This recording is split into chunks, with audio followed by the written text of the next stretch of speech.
Good evening, and thank you for joining me for another Boring Books for Bedtime. I hope tonight's selection provides all the boredom your busy brain needs to quiet down and let you get some sleep. Before we begin, I'd like to give a special shout out of thanks to quite a long list of new Patreon subscribers. Meryl, Budgie Boyo, Susan, Keely, Andre, Jenny, Bonnie, Angela, Pam, and Caitlin. Thank you all so much for supporting this podcast. By becoming members of Patreon, you help us remain 100% listener-supported and ad-free for everyone, and it's very much appreciated. If you're interested in learning about the perks available to subscribers, including exclusive episodes heard nowhere else, you'll find a link to Patreon in the show description. You'll also find a link to buymeacoffee.com, where you can support us with a one-time tip, no subscription required. I hope you'll take a moment to check them out. Now, let's read and relax. Find a comfortable spot. Adjust your volume. Take a nice deep breath in. Let it out slowly. And off we go. Tonight we're continuing with one of my favorite books, Astronomy for Young Folks by Isabel Martin Lewis, A.M., connected with the Nautical Almanac Office of the U.S. Naval Observatory. Copyright 1922 by Duffield and Company, New York. Let's pick up where we left off. Chapter 17, The Solar System. Our sun is but a star traveling through the universe. It is accompanied in its journey to unknown parts of space that lie in the general direction of the constellation Hercules by an extensive family of minor bodies consisting of the 8 planets and their encircling moons, 1,000 or more asteroids, numerous comets, and meteors without number, all moving in prescribed paths around their ruler. The most important members of the Sun's family are the planets: Mercury, Venus, Earth, Mars, Jupiter, Saturn, Uranus, and Neptune, named in the order of their position outward from the Sun. We hear occasionally of the possibility of the existence of intramercurial and trans-Neptunian planets, and it is possible that someday an additional planet may be discovered within the orbit of Mercury or beyond the orbit of Neptune. The gravitational control of the Sun extends far beyond the orbit of Neptune, and there are reasons for believing in the existence of at least 1 or 2 additional planets on the outskirts of the solar system. The existence of a planet within the orbit of Mercury is now, after long continued and diligent search, believed to be very doubtful. Were it possible to view the Sun from the distance of the nearest star with the aid of the greatest telescope on Earth, all the members of his family would be hopelessly invisible. So also, we cannot tell as we point our powerful telescopes at the stars whether these other suns are attended by planet families. We may only argue that it is very unlikely that there should be only one star among hundreds of millions that is attended by a group of comparatively small dark bodies that shine by the reflected light from the star they encircle. With the exception of the two planets Mercury and Venus, which are known as the inferior planets, since their paths lie between the Earth and the Sun, all the planets have moons or satellites of their own that encircle the planet just as the planet encircles the Sun. Our planet Earth has one satellite, the Moon, that has the distinction of being the largest of all the moons in proportion to the size of the planet it encircles. Jupiter and Saturn have moons that surpass our moon in actual size. In fact, two of the moons of the outer planets are actually larger than the smallest planet, Mercury, but they are very small in proportion to the size of the planets around which they revolve. Mars, the next planet beyond the Earth, the nearest of the superior or outer planets, has two tiny moons that bear the names of Deimos and Phobos respectively. They are both less than 20 miles in diameter and revolve very near to the surface of Mars. They can only be seen with the aid of a very powerful telescope. The inner moon, Phobos, is unique in the solar system, for it makes 3 trips around Mars while the planet is turning once on its axis. Jupiter, the next planet outward from the Sun, is almost a sun itself to its extensive family of 9 moons. 4 of these moons were first seen about 300 years ago, when Galileo pointed his first crude telescope at the heavens, and anyone can now see them with the aid of an opera glass. One of the 4 is equal in size to our own moon. The others surpass it in size. These moons are most interesting little bodies to observe. Their eclipses in the shadow of Jupiter, occultations or disappearances behind its disk, and the transits of the shadows as well as the moons themselves across the face of the planet can be easily seen even with the smallest telescope. The 5 remaining moons have all been discovered in modern times. They are extremely small bodies, visible only in large telescopes. Satellite 5 is the nearest of all the moons of Jupiter.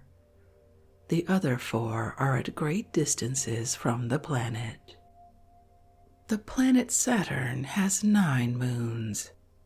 Titan, the largest, is nearly equal in size to Jupiter's largest moon and is larger than Mercury.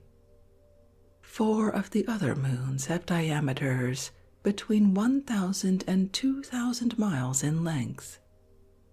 Since Saturn is nearly twice as far from the Sun as Jupiter, his moons are more difficult to observe, though the 2 largest are visible in small telescopes.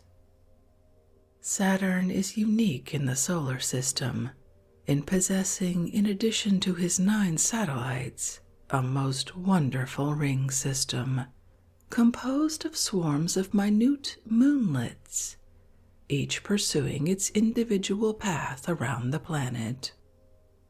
It is this unusual ring system that makes Saturn the most interesting to observe telescopically of all the planets. The planet Uranus has 4 satellites, and Neptune 1. These planets and their satellites cannot be well observed on account of their great distances from the Earth. The indistinctness of surface markings makes it impossible to determine the period of rotation of these 2 outer planets on their axes. It is believed that their rotation is very rapid, however, as is the case with the other planets Jupiter and Saturn. All the planets in the solar system fall naturally into two groups. Jupiter, Saturn, Uranus, and Neptune, the members of the outer group, have on the average diameters 10 times as great, and therefore volumes 1,000 times as great, as Mercury, Venus, Earth, and Mars, the members of the inner or terrestrial group. The terrestrial planets are the pygmies of the solar system. The outer planets are the giants. The densities of the planets Mercury, Venus, Earth, and Mars are several times greater than the density of water. They are all extremely heavy bodies for their size, and probably have rigid interiors with surface crusts. The existence of life on Mercury is made impossible by the absence of an atmosphere. Venus and Mars both have atmospheres, and it is possible that both of these planets may support life. Mars has probably been the most discussed of all the planets, though Venus is the Earth's twin planet in size, mass, density, and surface gravity, just as Uranus and Neptune are the twins of the outer group. It is now believed that water and vegetation exist on Mars. The reddish color of this planet is supposed to be due to its extensive desert tracts. The nature of certain peculiar markings on this planet, known as canals, still continues to be a matter of dispute. It is generally believed, since air, water, and vegetation exist on Mars, that some form of animal life also exists there. The length of the day on Mars is known very accurately, for the rareness of its atmosphere permits us to see readily many of its surface markings. The length of the day is about 24½ hours, and the seasonal changes on Mars strongly resemble our own, though the seasons on Mars are twice as long as they are on our own planet, since the Martian year is twice as long as the terrestrial year. The question of life on Venus depends largely upon the length of the planet's rotation period. This is still uncertain, since no definite surface markings can be found on the planet, by which the period of its rotation can be determined. So dense is the atmosphere of Venus that its surface is apparently always hidden from view beneath a canopy of clouds.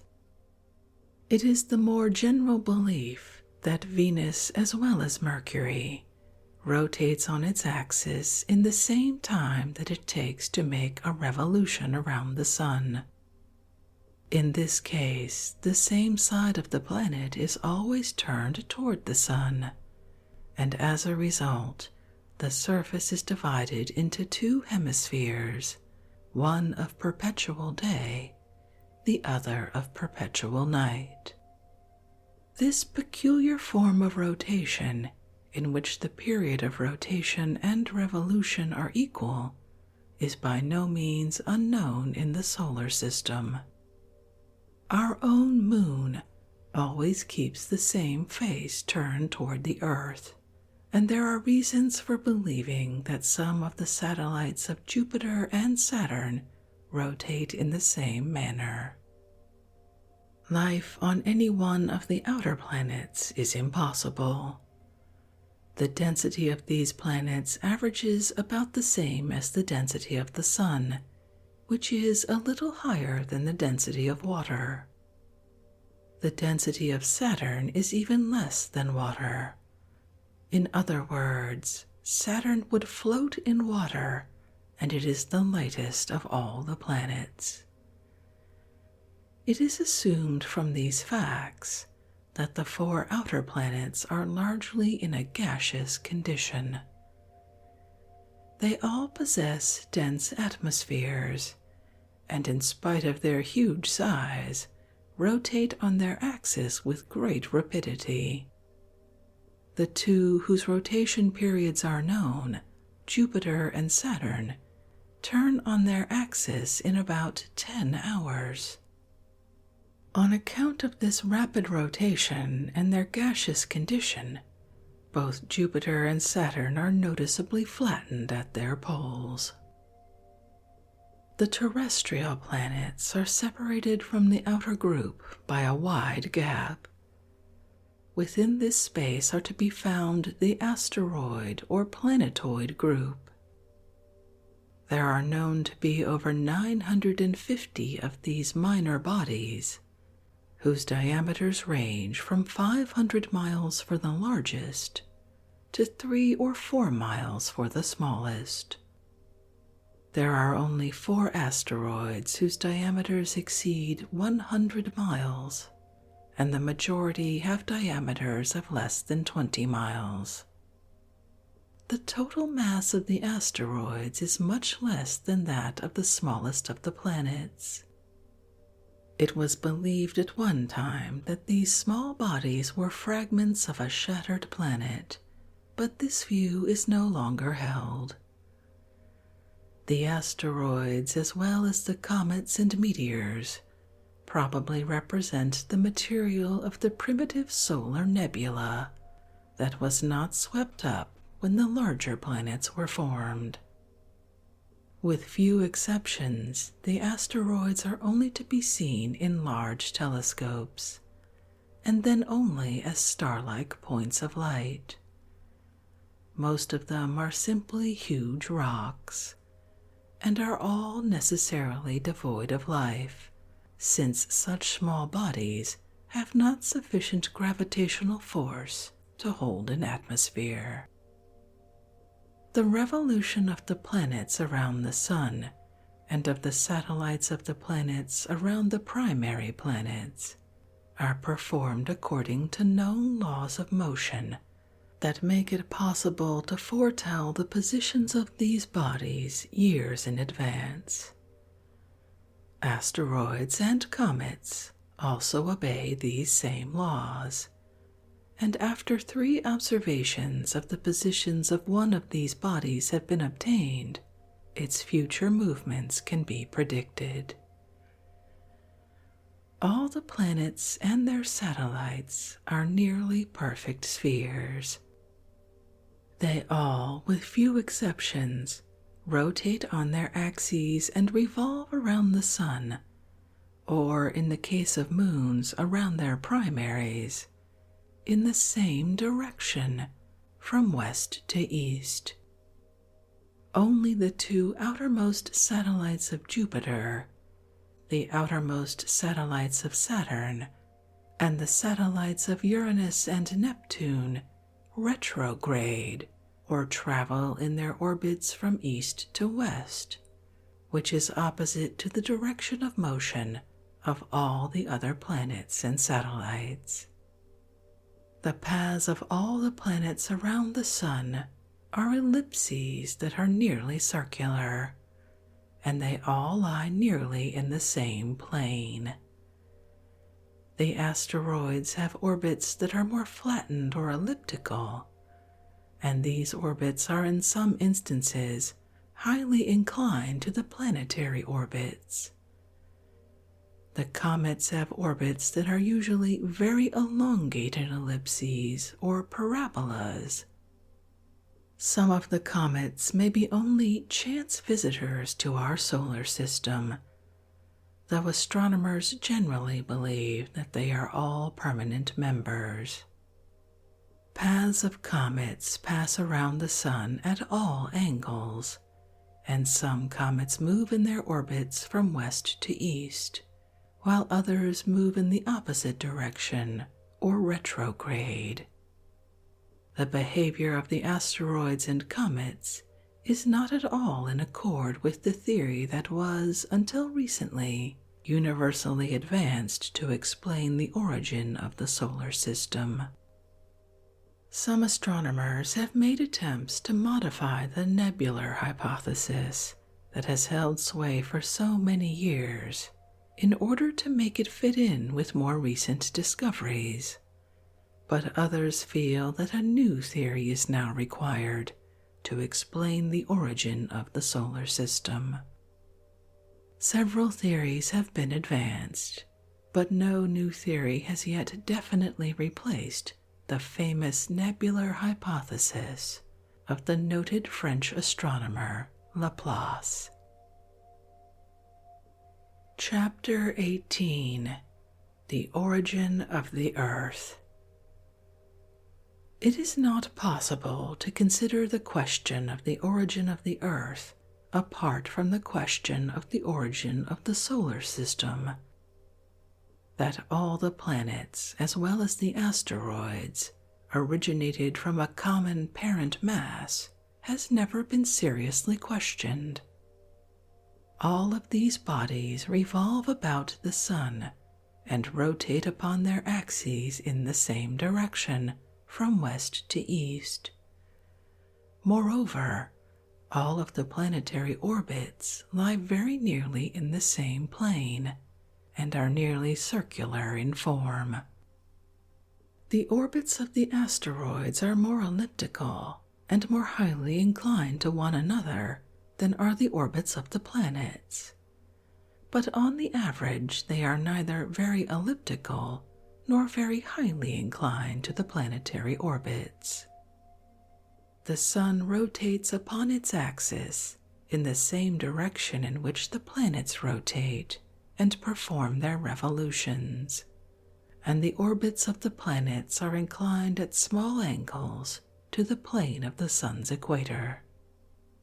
These facts are all significant and cannot be overlooked in formulating a theory to explain the origin of the planetary system in general and of the Earth in particular. Presumably, the planets and asteroids formed at one time a part of a central body, which rotated on its axis in the direction in which they now revolve about the Sun. When and by the operation of what force, external or internal, they were separated from this central body is the question. In 1796, Laplace advanced his celebrated nebular hypothesis to explain the origin of the solar system. It was received with favor both by scientists and laymen, and in a short time was almost universally accepted as closely approximating to the truth. According to the nebular hypothesis, the solar nebula from which the planetary system was formed originally extended at least as far as the orbit of Neptune and rotated slowly in the direction in which the planets now revolve. As it lost heat by radiation and contracted under the gravitation of its parts, its rate of rotation increased.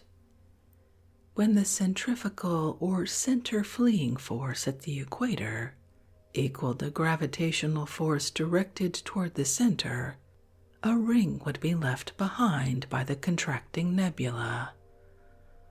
Such a ring would not be absolutely uniform and would break at some point and gather into a planetary mass under the gravitation of its parts. This planetary mass would abandon rings in turn, and these would break up to form satellites. Successive rings were supposed to have been abandoned at intervals by the solar nebula at the present distances of the planets from the Sun in the manner described above, until the original solar nebula had contracted to its present size. The rings of Saturn were supposed to be the single example remaining of this process of forming planets and satellites from a contracting nebulous mass. The Laplacian hypothesis attempted to explain why all the planets and their satellites revolve in the same direction in which the Sun turns on its axis, in nearly circular orbits and nearly in the same plane. At the time it was advanced, it appeared to be in accord with all the facts then known regarding the solar system. The planetoids, with their interlacing and in some instances highly inclined and elliptical orbits, were then undiscovered. It would have been impossible for them to have been formed by the abandonment of successive rings from a central rotating mass. The constitution of Saturn's rings was unknown at this time. Also the fact that the moonlets of the inner ring revolve about Saturn in half the time required for the planet to turn on its axis, another impossibility under the nebular hypothesis. For, according to the assumptions of the nebular hypothesis, it would be impossible for a satellite to revolve about a central body in a shorter time than that body turns on its axis. The satellites of Mars were not discovered until many years later, as well as the retrograding satellites of Jupiter and Saturn, all presenting difficulties in the way of accepting the nebular hypothesis without radical changes. Attempts, mostly unsuccessful, have been made from time to time to make these exceptional cases fit in with the requirements of the nebular hypothesis. The theory that the Sun's heat was maintained by the contraction of the original solar nebula, which would cause its temperature to rise, appeared to give considerable support to the theory of Laplace. But the mathematicians got to work and showed that the amount of heat that would be furnished by the contraction of the Sun from beyond the orbit of Neptune to its present dimensions would be sufficient to supply heat to the Earth at the present rate for only 25 million years, a period far too brief, the geologists and biologists said, to cover all the vast cyclical changes that are known to have taken place upon the surface of this planet since its surface crust was formed. Evidently, gravitational contraction is by no means the only or even the chief source of the Sun's heat. It was also shown indisputably that it would have been impossible for successive rings to have been abandoned at certain definite intervals by a contracting nebula, and granted a ring could have been formed, it would have been impossible for it to condense into a planet, since forces residing in the Sun would offset the gravitation of its parts.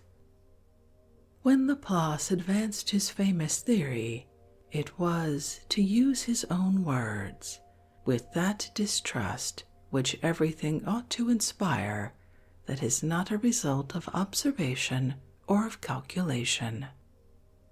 Were Laplace living today, he would be, we believe, the first to abandon a theory that is now known to be in accord neither with observation nor calculation.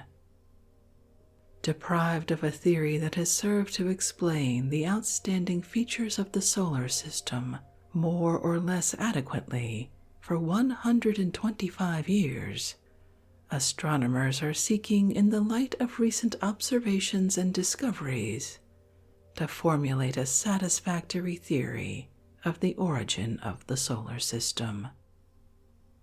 In the planetesimal theory of Chamberlain and Moulton, and the recently suggested theory of the well-known English mathematician Johns, a second sun passing close to our own sun is assumed to have been the cause of the origin of the planetary system. The effect of the close approach of such a sun would be the ejection of a stream of matter from our sun, as we term it, in the direction of the passing body, and also in a diametrically opposite direction. This ejection would be continuous as long as the stars remained near one another, the height attained by the ejected stream decreasing as the passing star receded. The result would be the formation of a spiral nebula in which the motion of the ejected particles, planetesimals, would be across the spiral arms, toward and away from the passing star. After the sun had receded so far as to have no further effect upon these ejected particles, they would revolve about the sun in more or less elliptical orbits, which would gradually be reduced to nearly circular forms by repeated collisions between planetesimals. Larger nuclei would be formed, and these would gradually sweep up smaller fragments and become the planets of the present system. Smaller nuclei in the vicinity of larger ones would become their satellites, and in the course of many millions of years, all of the larger fragments would be swept up by the planetary nuclei, or their satellites, leaving only the asteroids, comets, and meteors as survivors of the original spiral system. It must be borne in mind that a spiral nebula formed by the close approach of two suns would resemble in form only the great spiral nebulae that are known to exist by hundreds of thousands in the heavens. These are far too extensive to form anything so small as a single solar system, but might condense into systems composed of many suns, either galaxies or star clusters. John's suggested theory of the origin of the planetary system differs in its details from the above, though a passing sun is assumed to be the disturbing force that causes the ejection of a stream of matter which condenses to form the planets and their satellites. The origin of the inner planets is left greatly in doubt by this theory, however, and the system which interests us chiefly, the Earth-Moon system, is the one about which it is most difficult to arrive at any definite conclusion. Our own sun, it is assumed, was dark and cold, of low density, and with a diameter about equal to that of Neptune's orbit, at the time of the catastrophe which is placed at some 300 million years ago. In John's words, the time for arriving at conclusions in cosmogony has not yet come, and it must be left to future investigators, armed with more mathematical and observational knowledge than we at present possess, to pronounce a final decision. However, since Laplace advanced his celebrated nebular hypothesis, great advances in astronomy have been made, and man is in a better position to theorize on this fascinating problem today than he was 125 years ago. All such theories must necessarily be regarded as working hypotheses only, to be discarded or modified as our knowledge and understanding of the laws of the universe increase. No theory can ever be regarded as final or perfect. The discovery of radioactivity furnishes us with new material for new theories. The sun and the planets may be, and probably are, far older than we ever dreamed could be possible. It is no longer necessary or reasonable to assume that a greatly extended solar nebula once existed and supplied the planets with heat through gravitational contraction, or to place a time limit upon the period required for the formation of the planets and their satellites that is not in accord with the requirements of other sciences. We know today that there exist within the Sun powerful repulsive forces, which even under present conditions occasionally eject gaseous matter to heights of 500,000 miles or more, with a velocity of over 200 miles per second. Small changes in the velocity of ejection produce great differences in the height of the ejected columns. With an initial velocity of 380 miles per second, matter would be thrown from the solar surface to a height of 50 million miles. Were the velocity of ejection 383 miles per second, the height of the column would be 500 million miles, while a further increase in the initial velocity would send matter away from the Sun, never to return. Instead of suns and solar systems evolved from nebulae, we are now more familiar with the idea of nebulae evolved from stars through some terrific cataclysm, as in the case of novas or temporary stars. It is now known that there exist in certain parts of space a number of sharply defined stars surrounded by extensive nebulous envelopes. Are these possibly suns that are going through the process of forming their planetary systems?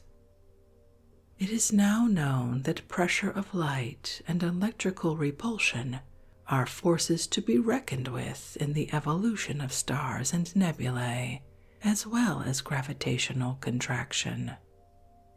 It has long been felt that the peculiar formations existing among the vast irregular gaseous nebulae could not be explained as gravitational effects alone. Light pressure and electrical repulsion, as well as gravitation, are at work within the solar system, and the Sun is the seat of powerful disturbances which produce periodic outbursts of exceptional activity, and which may have produced in the distant past more startling effects than any with which we are familiar at present. The Earth and Moon form a system that is, in a way, unique. No satellite in the solar system is so large in proportion to its primary as is our own Moon. Seen from the distance of Venus or Mars, the two bodies would apparently form a double star. The diameter of the Moon is 1/4 that of the Earth. Satellite 3 of Jupiter far exceeds our own Moon in actual size, but its diameter is only about 4/100ths of the diameter of the planet about which it revolves. The diameter of Titan, the largest satellite of the Saturnian system, bears the same ratio to the diameter of Saturn. Moreover, all the nearer satellites of Jupiter and Saturn lie nearly in the equatorial planes of these planets, but the orbit of our Moon is inclined at a high angle to the plane of the Earth's equator. It is not difficult to believe that the satellites of Jupiter or Saturn were at some time thrown off from the equatorial belts of their primaries, just as the planets themselves may have been ejected from the equatorial belt of the Sun. But we cannot so readily believe that our own satellite was formed from the Earth in a similar manner. The Moon's orbit lies nearly in the plane of the Sun's equator, however, and it is conceivable that both Earth and Moon were simultaneously ejected from the equatorial zone of the Sun. The two nuclei being so close together, that the smaller one remained under the gravitational control of the larger. The difficulties in the way of believing that the moon once formed a part of the earth are very great. It can be shown mathematically that if the two bodies at one time formed a single mass, it would have been impossible for the moon to break away from the earth unless the force that caused the separation were sufficient to hurl the moon to a greater distance than 2.5 times the earth's radius. The mathematician Roche found out by computation that a satellite could not remain intact within this distance of the planet, but would be broken up into small fragments under the effects of the tides raised by the larger body. If then the moon had originally been ejected from the earth to a less distance than 2.5 radii of the earth, 2.44 to be exact, it would have been disintegrated into small particles or moonlets under the tidal strains exerted upon it by the earth, and would have been gradually distributed about the earth in the form of a meteoric ring, which, in the course of ages, would be absorbed by the earth, just as Saturn is now gradually absorbing its rings. The planets differ greatly in density. The more distant and larger planets, Jupiter, Saturn, Uranus, and Neptune, have densities equal to or less than that of the Sun. The densities of the inner planets, Mercury, Venus, Earth, and Mars, are relatively extremely high, the density of the Earth's core being about that of meteoric iron. The densities of Mercury and Venus are slightly less than that of the Earth, and the densities of Mars and the Moon about equal to that of the Earth's crust.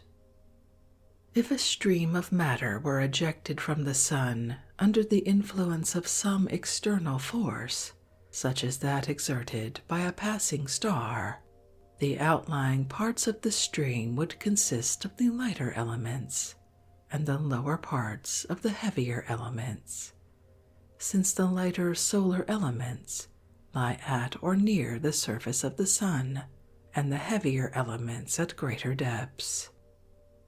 At the time of ejection, the lighter elements would be thrown to great distances, and would go to form the less dense outer planets. The heavier elements would go to form the inner planets of high density. It is conceivable that ejection of solar material might have taken place under the influence of certain forces at work within the Sun itself, such as electrical repulsion or pressure of light, which might become powerful enough under certain conditions to overcome the effect of gravitation.